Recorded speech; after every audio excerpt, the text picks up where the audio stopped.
My name is Tom Kalliokoski, and I'm running for District 7. I tell everybody, just call me Tom. It's a lot shorter, a lot quicker.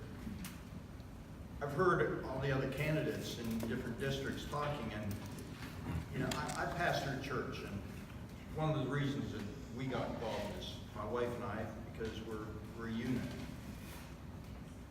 Have you ever done a funeral for a 14 or 15-year-old? Ever done one? Have you ever had a 6th grader that's on the verge of being kicked out of school because they're getting in trouble because they can't read? Well, I say let's cover the basics.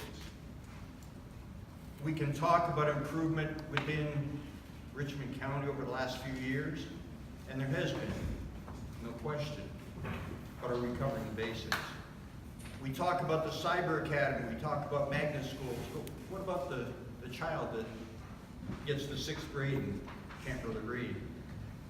Covering the basics will improve graduation rates.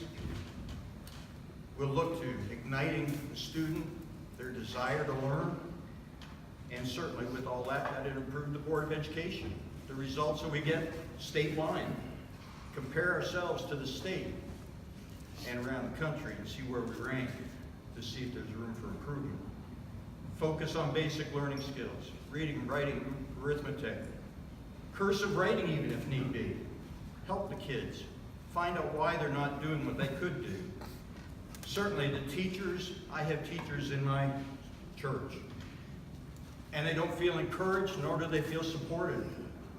Financially, emotionally, and certainly talking about safety. They're not allowed to send the student that's disrupted to the principal's office.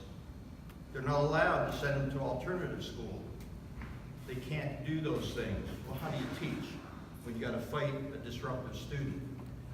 We've got to get back to the basics. Consistent and appropriate discipline. Team approach to education. Student, family, school, and community. And certainly reaching out into the community and maximizing the external partnerships and resources that are out there.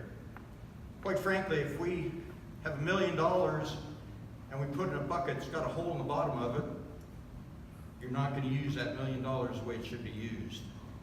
We need to patch, repair, fix. Look at what's not right. The reason I'm running, I've done a 14-year-old's funeral. I've got a 6th grader that's on the verge of being kicked out of school because he can't read. That's not the only reason. But there are a lot of kids who need some TLC. They need to know that the school system cares about them, not just the overachievers, not just those that do achieve, but the ones that are fighting tooth and nail to just survive. We need to get those kids. We can't let them continue to fall by the wayside. I encourage and ask for your vote when it comes time to vote for District 7. Thank you.